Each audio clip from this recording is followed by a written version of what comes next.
வணக்கம். All in one zone devotional சேனலுக்கு உங்களை அன்புடன் வரவேற்கிறேன். இன்றைக்கி நம்ம பழனி கோவில் தாங்க போயிட்டுருக்கோம்.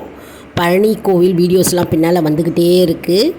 அந்த கோவிலுக்கு தான் நம்ம இன்றைக்கி போயிருக்கோம். அந்த ஸ்தல வரலாறு, பூஜை மற்றும் வழிபாடு, எப்படி அந்த கோவிலுக்கு போகணும் அப்படின்றது ஃபுல் விவரமாக நம்ம இன்றைக்கி பார்க்கலாம். அதற்கு முன்னால் நம்மளுடைய சேனலை தான் ஃபர்ஸ்ட் டைம் பார்க்குறவங்களா இருந்தாலும் சரி, சப்ஸ்கிரைப் பண்ணாமல் பார்க்குறவங்களா இருந்தாலும் சரி, நம்ம சேனலை சப்ஸ்கிரைப் பண்ணிக்கோங்க. கூடவே அந்த பெல் பட்டனை ப்ரெஸ் பண்ணிக்கோங்க. ஆல் என்கின்ற ஆப்ஷனையும் ப்ரெஸ் பண்ணிக்கோங்க. அப்போ தான் நான் போடுற வீடியோஸ் எல்லாம் உங்களுக்கு மிஸ் பண்ணாமல் உங்களுடைய நோட்டிஃபிகேஷனுக்கு ரெகுலராக தெரிய வரும். வாங்க நம்ம இப்போ வீடியோக்குள்ளே பார்க்கலாம்.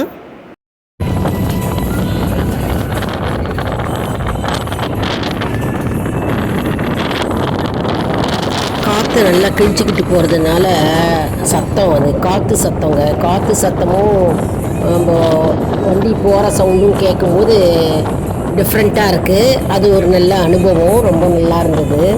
போயிட்டுருக்கோம் நம்ம. நல்லா அந்த இயற்கை சூழ்நிலை சூழ்ந்த இடம் சூப்பராக இருக்குங்க. நல்லா போகலாம், ஜாலியாக அனுபவிக்கலாம். நீங்களும் எப்போல்லாம் டைம் இருக்கோ இப்போ பழனி கோயிலுக்கு போங்க.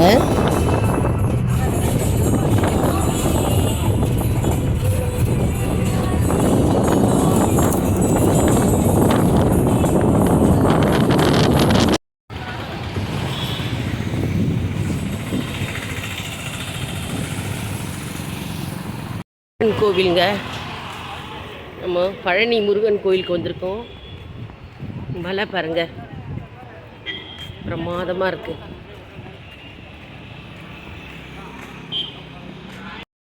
அருள்மிகு தண்டாயுதபாணி பழனி திருக்கோவில், அங்கே தாங்க நம்ம இருக்கோம். இங்குள்ள முருகன் சிலை போகர் சித்தரால் உருவாக்கப்பட்டுள்ளது. இது குன்றின் மலை மேலே இருக்குது. இங்கே தூரத்துலேருந்து பார்த்தா தெரியுது பாருங்கள் மலை. அதுதான் பழனி முருகன் கோவில்.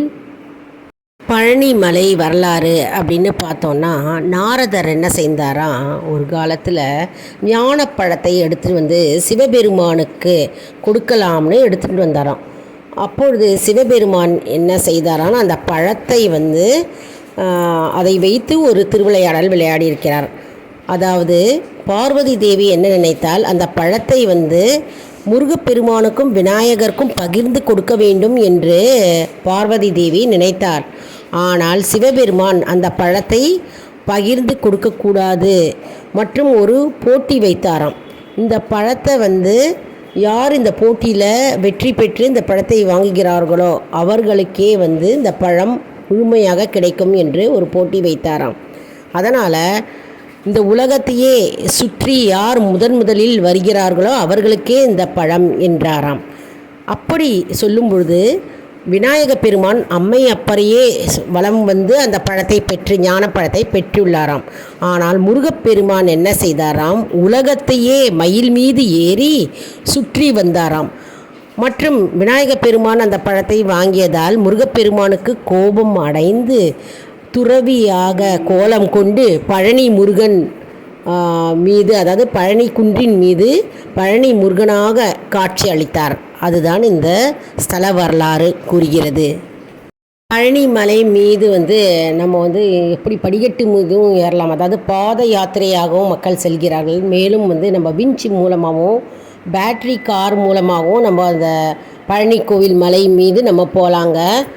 ரொம்ப அருமையாக இருக்கும் கோவிலுக்குள்ளே எங்களுக்கு ஃபோட்டோஸு வீடியோஸ்லாம் எடுக்கிறதுக்கு அலௌடு கிடையாது. அதனால் நாங்கள் வீடியோஸ் நான் எடுக்கலை. மேலே கோவிலில் இங்கே பார்த்துட்ருக்கிறது நம்ம மலையில் வெளிப்புறம் கீழிருந்து நம்ம மலையை பார்க்குறோம். அந்த காட்சியை தான் நம்ம இப்போ பார்த்துட்ருக்கோம். கோவிலுக்குள்ளே மலை மேலே எடுக்கிறதுக்கு அலௌடு கிடையாது. அங்கங்கே நிறைய குரங்குகள்ங்க, எக்கச்சக்க மங்கீஸ். அதனால தான் அதை தான் நிறைய நான் ஷூட் பண்ணினேன். மங்கீஸ் எல்லாம் எக்கச்சக்கமாக இருக்குது.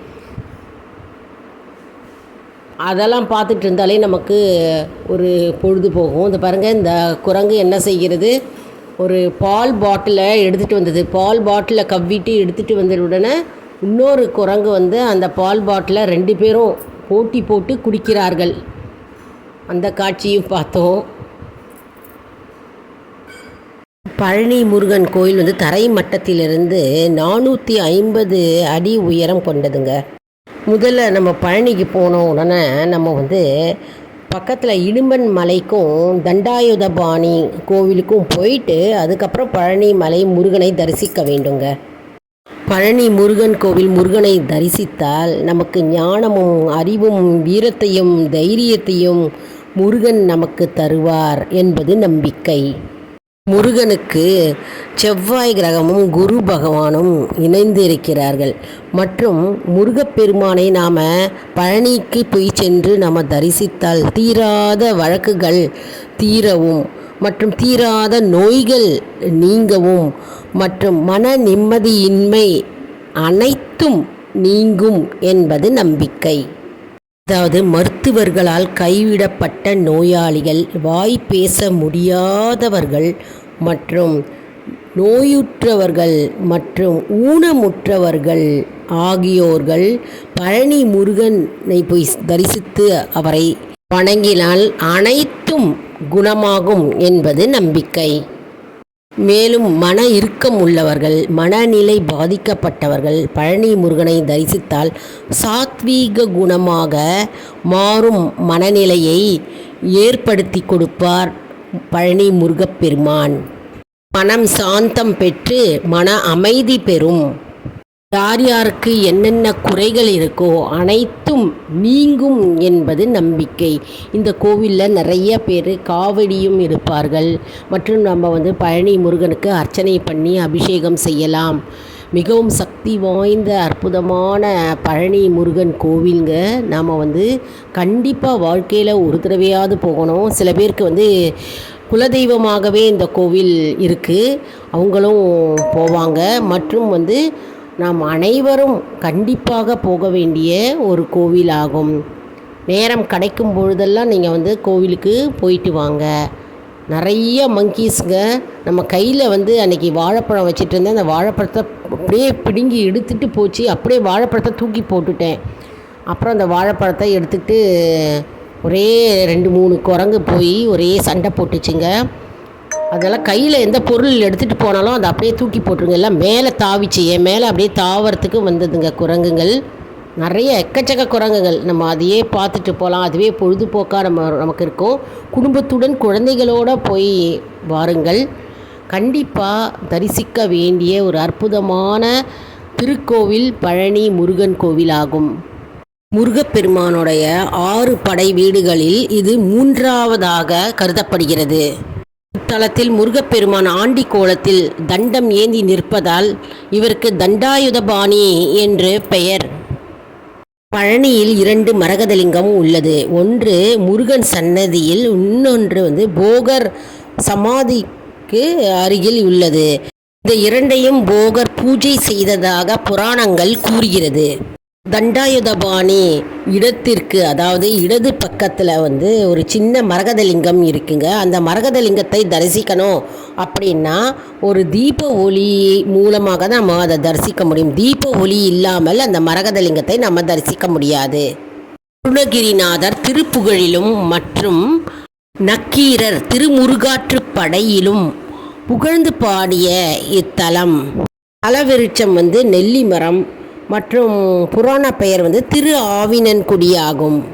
அதாவது ஞானப்பழத்தை சிவபெருமான் கிட்டேருந்து வாங்குவதற்காக உலகத்தையே மயில் மீது முருகப்பெருமான் சுற்றி வலம் வந்தாராம். அவருடைய கோபத்தை தணிப்பதற்காக எவ்வளவோ பார்வதி தேவியும் சிவபெருமானும் சமாதானம் செய்தும் சமாதானம் ஆகாமல் மயில் மீது ஏறி பழனி கோவிலுக்கு பழனி இடத்தில் வந்தாராம். அந்த பழனியிலேயே தங்கிவிட்டாராம். மேலும் ஔவையார் பழனி, அதாவது பழம் நீ என்றே கூறினார். பழம் நீ அப்படின்னு கூறினதுனால அது பழனி என்று பிற்காலத்தில் மருவி அங்கு பழனி என்ற கோவில் உருவாக்கப்பட்டது. உள்ள முருகன் நவபாக்ஷத்தினால் உருவாக்கப்பட்டது மற்றும் போகர் சித்தரால் பிரதிஷ்டை செய்யப்பட்டது. கையில் தண்டத்துடன் ஆண்டி கோலத்தில் நிற்பதால் இவருக்கு தண்டாயுதபாணி என்று பெயர் வழங்கப்பட்டது. மயில் மீது அமர்ந்து குழந்தை வடிவத்தில் காட்சி தருவதால் இங்கு வள்ளி தெய்வானை கிடையாது.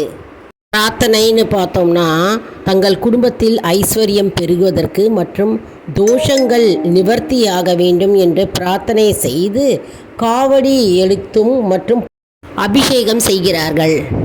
மேலும் முடி காணிக்கையும் கொடுக்கிறார்கள். இது போன்ற நேர்த்திக்கடன் செய்கிறார்கள். பழனி என்றாலே பஞ்சாமிர்தம் அப்படின்னு சொல்லலாம். அவ்வளோ அருமையாக இருக்குங்க பஞ்சாமிர்தம். பழனி கோவிலுக்கு வந்தால் பஞ்சாமிர்தம் கண்டிப்பாக ஒரு பாட்டிலாவது வாங்கிட்டு போங்க. நாங்கள் பழனி பஞ்சாமிர்தம் வாங்கினோம், எல்லாருக்கும் கொடுத்தோம்.